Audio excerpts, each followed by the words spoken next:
Hi there and welcome. I am your host, John Ivison, and I'm joined by two regular guests, Brodie and Eugene Lang.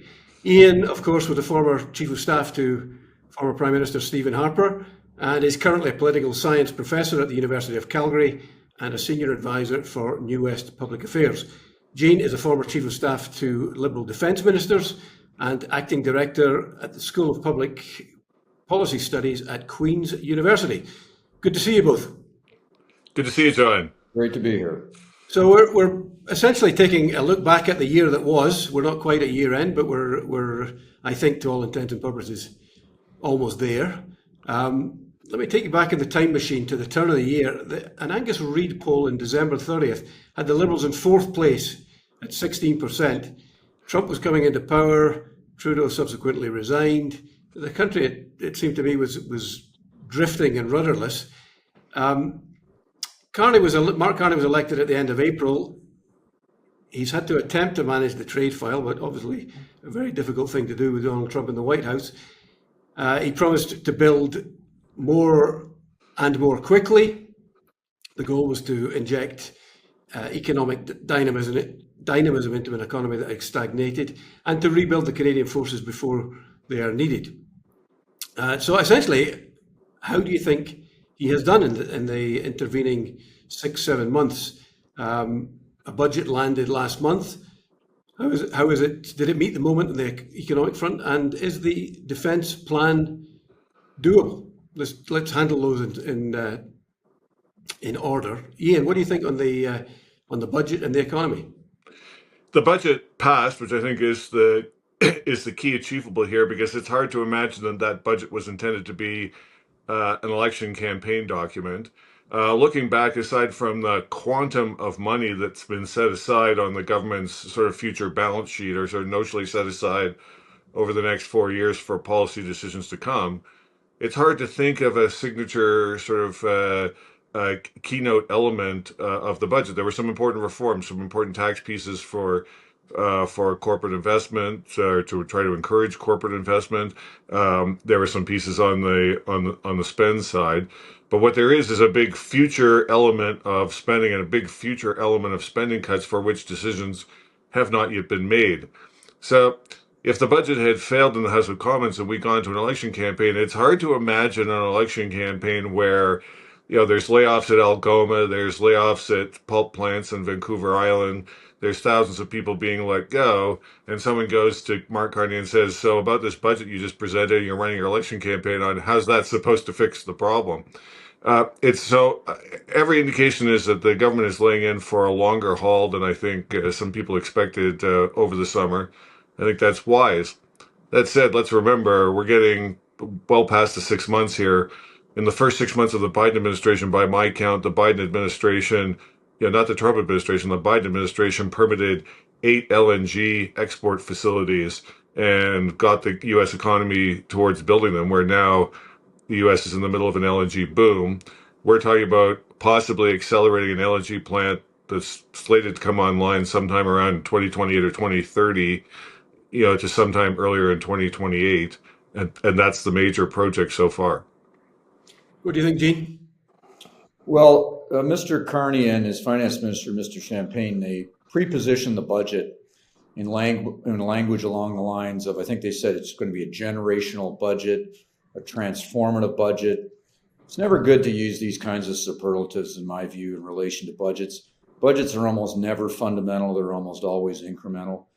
And this budget, I would say, is largely incremental on the economy. But it is, I think, potentially transformative or very significant in terms of the defense funding investments in it, which are really unprecedented. Getting Canada to 2% of GDP in defense funding is not a trivial thing. No government's done it in about 50 or 60 years.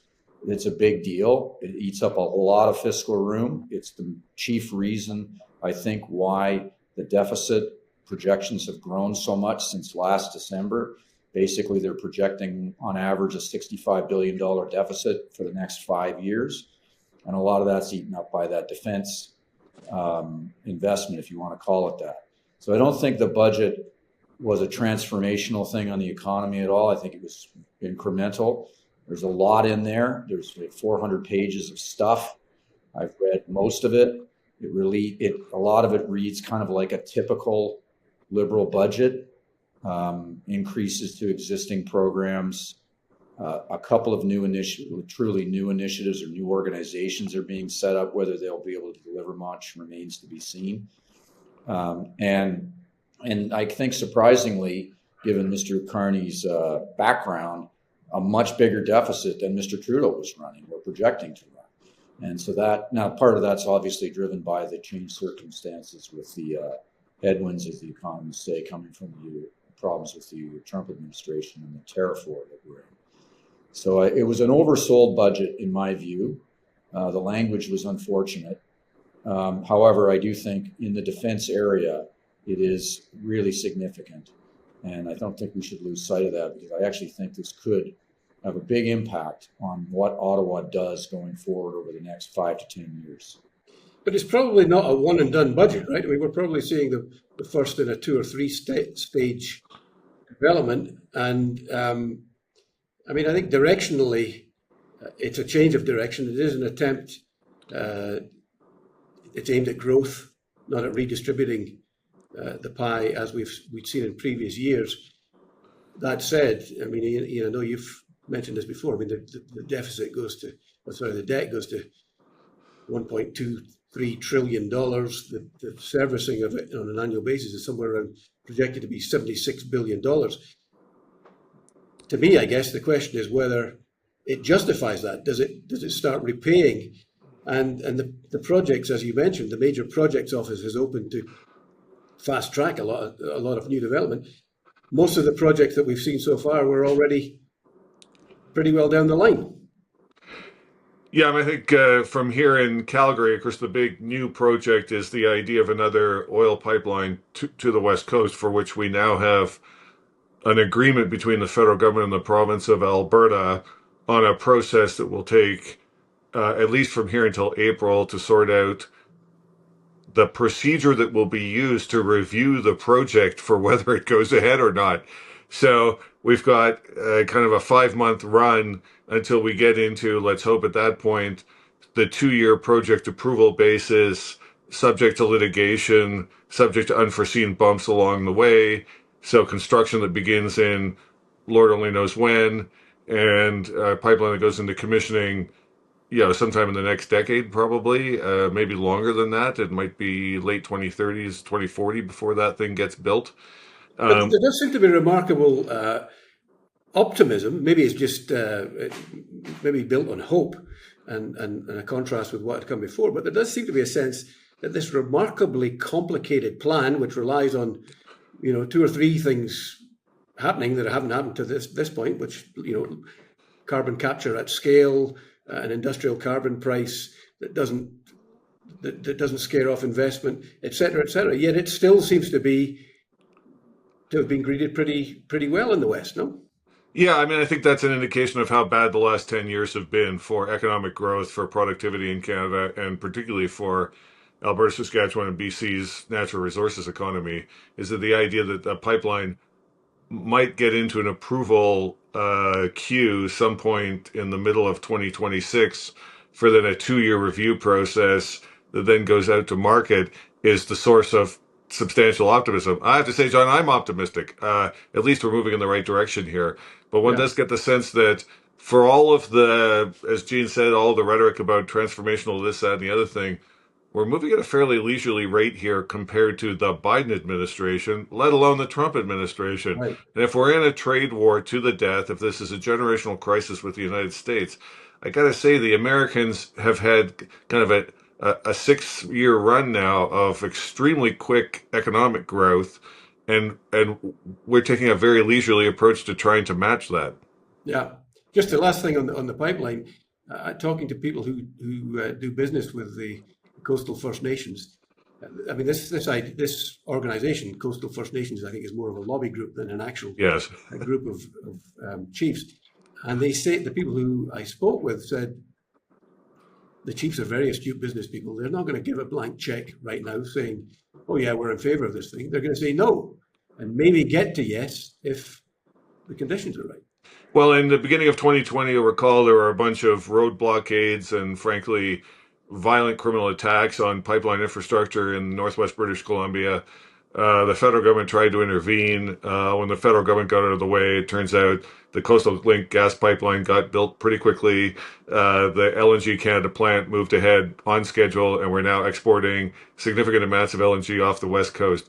It turns out that these projects unlock enough wealth that that everybody sees opportunity in it, including in particular the people along the route of the pipeline. Yeah. Gene, just to move on to the defense file again, you mentioned it's a huge amount of money. Of course, the D&D's problems in the past are that they can't spend the money. I mean, billions and billions of dollars. I think between 2017 and 24, I think it was $12 billion or some such, just wasn't spent.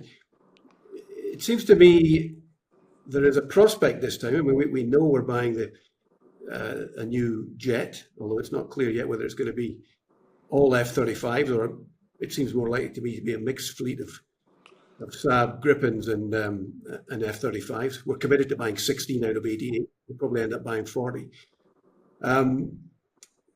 We know we're going to buy subs. Mark Carney was popping his head out of a sub in South Korea. We know that it's likely to be down to the South Korean and the German subs. And we also know that they're going to spend a lot of money on things where you can get money out the door. Increased pay, defense infrastructure. So is it doable? It seems to me it's more likely doable than if it was all capital spend. Is it doable by March 31st to spend the incremental $9 billion? I'd say no. Right. I don't know anyone that knows anything about the Defense Department that isn't in the government that thinks that's doable. There's a lot of people in the government that say it's going to be done. Well, we should check in on March 31st. My guess is it won't be achieved. If you actually listen to the discourse in Ottawa, where I live, that comes out of people that work in the Defense Department, you have this gulf between where the Prime Minister's language and direction is and where the bureaucracy is at. It's a gulf. It's cavernous. And if you listen to people in the bureaucracy talk about this, sure, they're glad to have all the money, but they talk like they talked in 2018. The pace of change, I don't see it in terms of the way that they're trying to move quickly to get this money out the door. So I'm very skeptical that they'll spend it all. And it only counts for NATO purposes if you spend it. The appropriation, the funding doesn't count in terms of meeting the 2% target. You've got to actually spend it. So, right, so you can't say we're buying submarines and that does it. Well, they're not buying submarines for a very long time. Right. And by the way, there's no money in the budget to pay for that yet. The way it works is Ian will know in Ottawa, according to the Financial Administration Act, you need contracts in place before you can make payments. Right. And contracts take forever to get on these acquisitions, and there's no evidence that there's been an acceleration in contracts being signed over the last 6 months. You can get some of it out quickly through the pay increase, as you point out, and that's happened. But on the capital side, I'm pretty skeptical that I don't see the movement. I don't see the kind of change in attitude and mindset in the bureaucracy. And in a way, Mr. Carney has inherited Mr. Trudeau's public service, and across all the ministries. Mr. Trudeau's public service, I would say, was built for announcements, not analysis, and certainly not delivery. And what Carney is looking for, I think, from the public service is analysis and delivery. And in a whole variety of areas, you're seeing, I think, a real disconnect between how the bureaucracy is operating, thinking, and talking versus what the government, the elected government, is saying in terms of the directional change it's trying to make on a bunch of these big policy files. They're trying to turn the ship of state, but the bureaucracy is very slow in catching up to the change that Mr. Carney and some of his key ministers are trying to map out, not just in the defense file, on a bunch of different files. Well, does it help that they build these sort of external agencies, the Major Projects Office, and on defense, there's this Defense Investment Agency? Does that change the calculus? Well, it could make it better or it could make it worse. It comes down to the design details. The experiments that we've done over the decades in bringing private sector people in to lead government agencies, certainly government departments, apart from crown corporations, hasn't been a happy one. Ian will be familiar with that, I'm sure. They often get very frustrated and don't last that long and go back to the private sector. So Carney's trying a few of these experiments in a few areas, like with the Major Projects Office and the Defense Investment Agency and a few other things. I've always thought that when governments don't have a policy solution to a problem in Ottawa, they resort to what we call a machinery of government change. And that's what those things are. That's what they're referred to in Ottawa as machinery of government changes. And machinery of government changes very rarely yield the benefits that people purport them to having to yield. And if they do, it takes a very long time to get that out of them. So I'll be surprised if you set up a major projects office. It's a great idea in theory. You've got a private sector leader leading it. This is Canada. These projects are very, very hard to deliver. A major projects office might be able to help with the margins, but at the end of the day, we're seeing it on this pipeline discussion. There's a lot of resistance out there. I don't know how they're going to overcome it through a major projects office. So these things can help at the margins, but I don't think they're going to be, to use the government's language, transformational in any of these fields where they're set up. Let's talk about machinery of government, because it's quite interesting to me. I mean, it does seem to be a more policy-driven government than the Trudeau government, which was obviously much more political.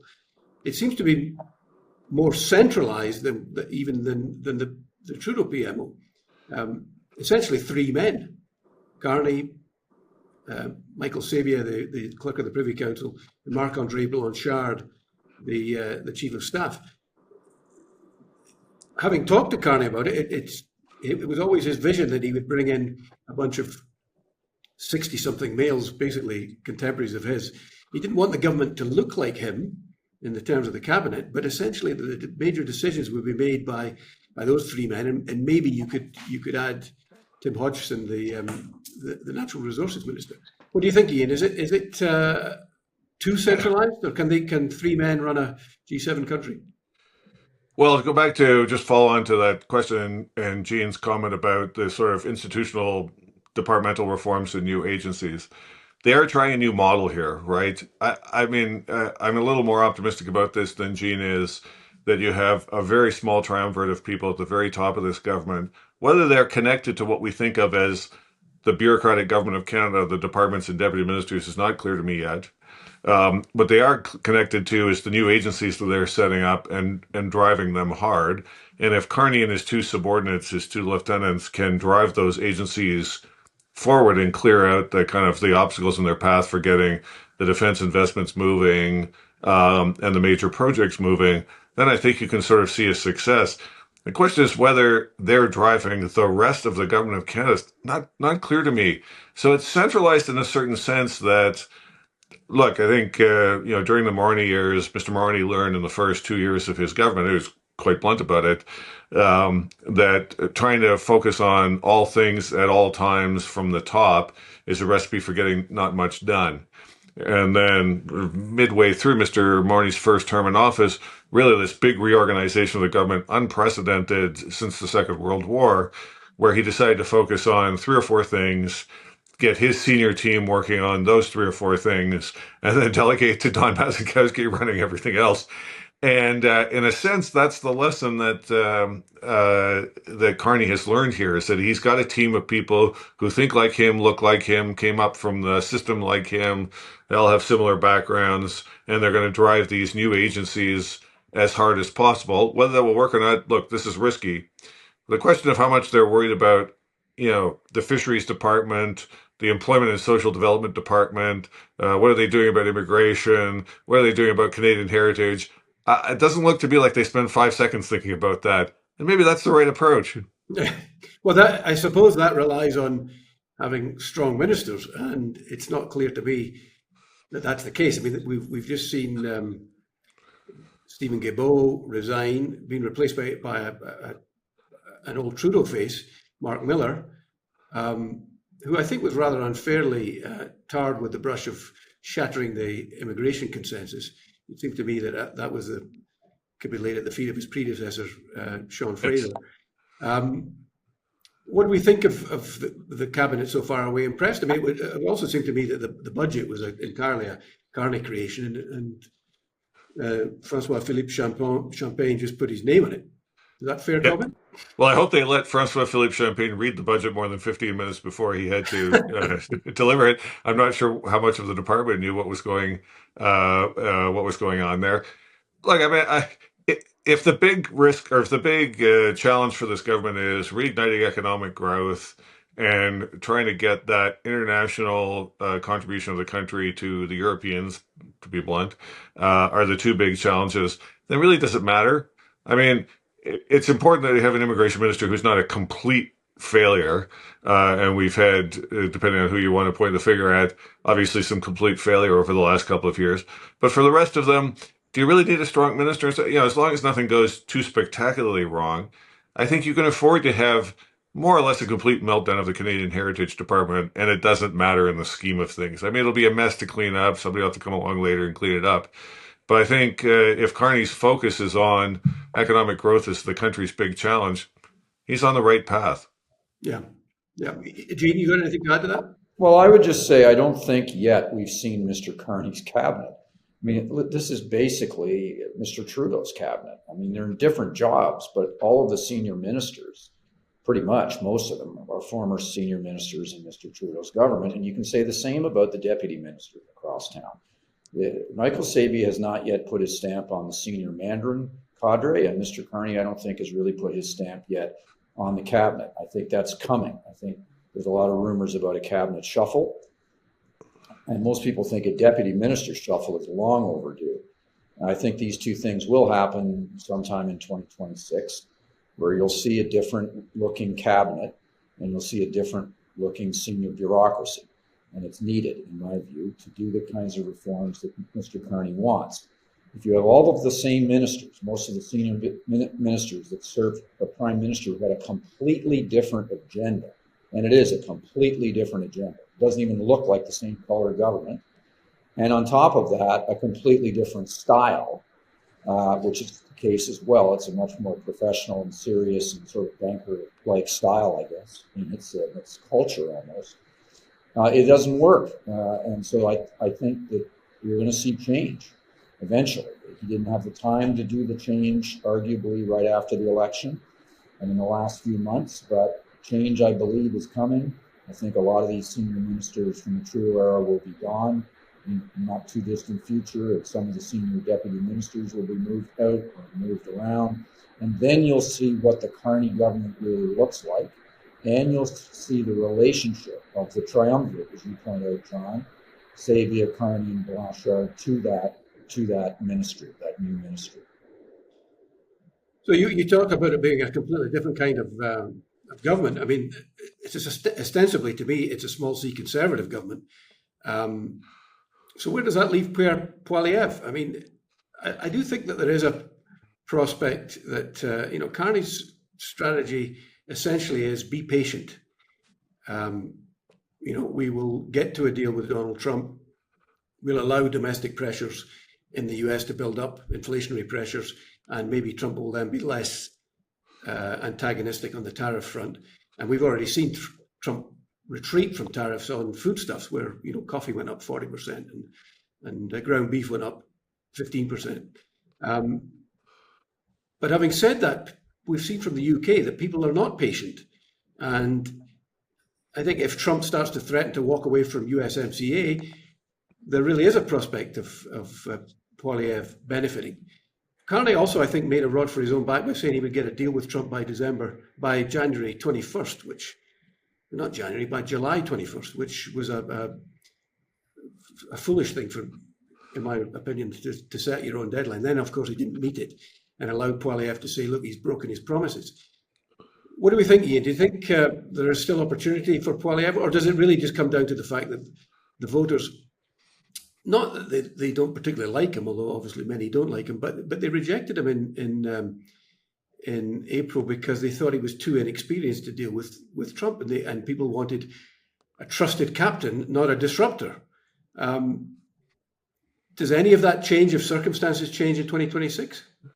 Well, let me just add, I don't think a small c government would be running the debt track that the Carney government's projecting for the next 5 years. Having been involved in some small c conservative governments, the debt track's caused me substantial heartburn. But certainly the focus on economics is welcome. I want to challenge maybe a little bit about your version of the election, because I think the election showed a sharp polarization of Canadian society and therefore of Canadian politics. On the one side, there's a bunch of people who own a house or own something substantial, and maybe they have some equity in it, and they've got a retirement account, and they want to protect that against risk from Trump, risk from AI, risk from whatever, there's 1,000 different possible risks. If you want to stay up at night going through your Instagram feed, there's a million risks you could be worried about, and they're worried about all of them. And they elected Carney to try to hold back that risk against what they own. And that's, whatever it is, Carney got 44 or 45% of the electorate. That's a pretty good coalition. On the other hand, there's 42 or 43% of the population that don't own a house, don't have a big retirement account. They need to take big risks, and they need a disruptor in order to get to a standard of living that they think they can, where they think they can make ends meet. They're the people who feel the 15% ground beef price increase most sharply. And insofar as those underlying dynamics haven't changed, I think the two electoral coalitions are basically still intact.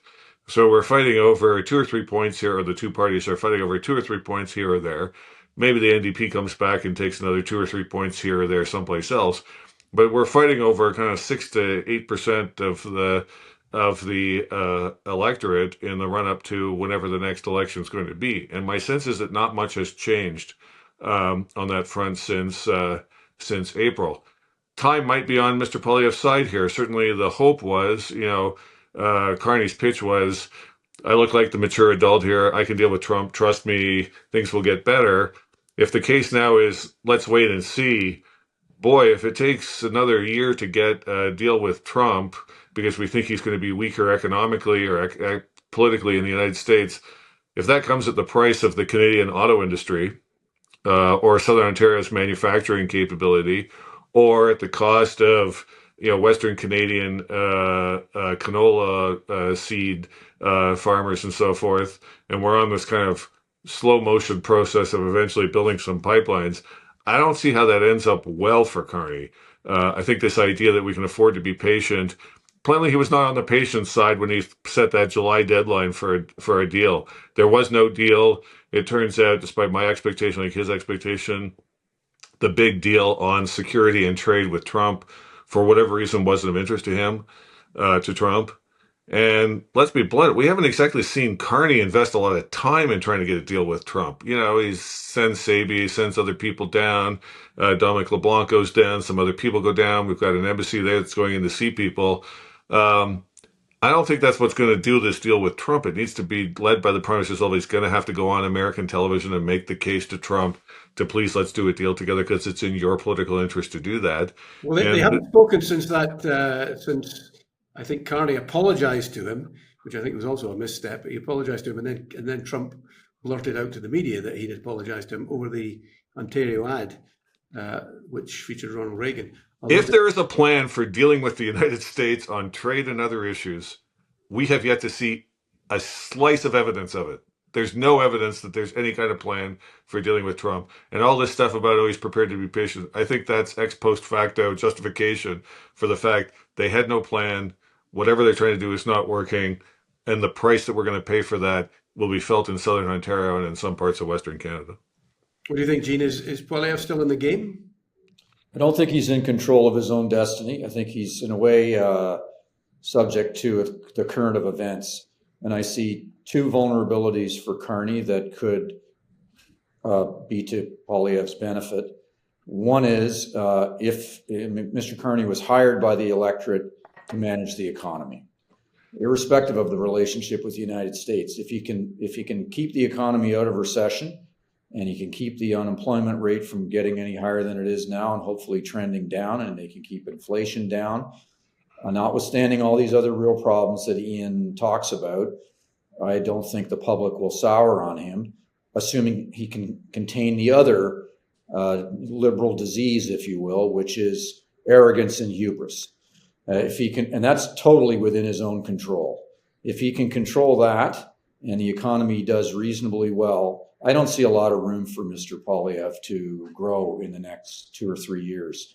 He hasn't changed at all. I said on your program, on this podcast, before the election, I thought Poilievre would and could win the election particularly if he was able to show Canadians that he's a serious person and you can trust him with governing a country through a difficult time. And I don't think he's shown that. Well, every so often he'll have He doesn't seem to have that gear. His gear is purely oppositional. But the mask slips now and again. For instance, when he appeared on the right-wing podcast saying that the RCMP covered up for Trudeau and to keep him out of jail. It's a purely oppositional mindset and an approach. If he can change that, and it's never too late to change, then I think he starts getting a little bit more control of his own destiny. But right now, I don't think he has control of it at all. It's all in Mr. Carney and his government's hands to see what they can do on the economy. And they don't control the economy by any means, but they can influence it at the margins and contain their own, the liberal kind of disease or predilection to get rather arrogant and hubristic and entitled in their discourse, which is what happened to Trudeau several years in. And if he can control those two things, I think he'll stay in office for the next few years, frankly. So let's round up with I want to resurrect something the Post used to run. It was called the Brain Half Full Award, or I suppose you could call it the Brain Half Empty Award, which is probably more accurate. And for a major misstep in public policy. And I want to take the host's prerogative to go first, because it touches on what you were just talking about, Gene, which would something that would potentially give Poilievre more hope, and that would be if there was a major resurrection in the NDP's fortunes. The NDP are in the midst of a leadership campaign at the moment, and I just totted up there how they're polling at the moment. Now, they polled 6.3% in the election. Over the last month, 13 polls, they've polled an average of 9%. So there is a sort of natural rebound. But at the same time, they don't seem to be helping themselves. They seem to be intent on alienating white males. And if woke is broke in the rest of the political world, it is certainly not broke in the NDP. I mean, the 2023 convention, they had a policy whereby delegates were told that there was a priority rule for speaking. And if you were a person facing systemic barriers and discrimination, you were given a yellow card and you were able to speak first. White men had to get at the back of the line. In this leadership race, half of the 500 signatures required have to come from female identified members and another 100 from equity-seeking groups. So they seem intent on keeping white males from supporting them. And this was apparent in their voting record. In 2021, the 13% of the male voters voted for the NDP. In the last election, only 4%. So if the NDP really is to rebound into the sort of traditional territory of the mid-teens, it's not apparent to me that any of the candidates who are running at the moment are going to be able to do that. They're certainly not talking the language that would attract the traditional union member who's traditionally backed the NDP. So the NDP, Brain Half Full Award. There you go. Gene, you go first. You've got a foreign example. I did say to both of you, Donald Trump could not be cited. Oh, this isn't Trump, it's one of his henchmen. The Secretary of War, Pete Hegseth. First of all, changing the name from Defense Secretary to Secretary of War is brain dead, in my view. And the person they have in there seems to be half brain dead. And the worst thing I think he's done is done everything in his power to discourage women from being in the U.S. military. Right now, the U.S. military is about 17% women, I believe. And the one thing every NATO country needs right now, including the United States, especially Canada in this connection, are more soldiers, more people in uniform, not fewer. Alienating more than half your population. I am basically saying women are not welcome in the U.S. military because they can't meet the physical standards of combat. They can't do this, they can't do that, and they shouldn't be in very core roles in the U.S. military is insane, in my view. So Mr. Hegseth gets my half brain of the year award, actually quarter brain of the year award, I would go so far to say. Yeah. Well, quite apart from bombing unarmed combatants who are bobbing about in the Caribbean, right? Well, that too. There's lots of things that we can hang on them, but that one is the most egregious in my view. Okay, to finish up the podcast, Ian.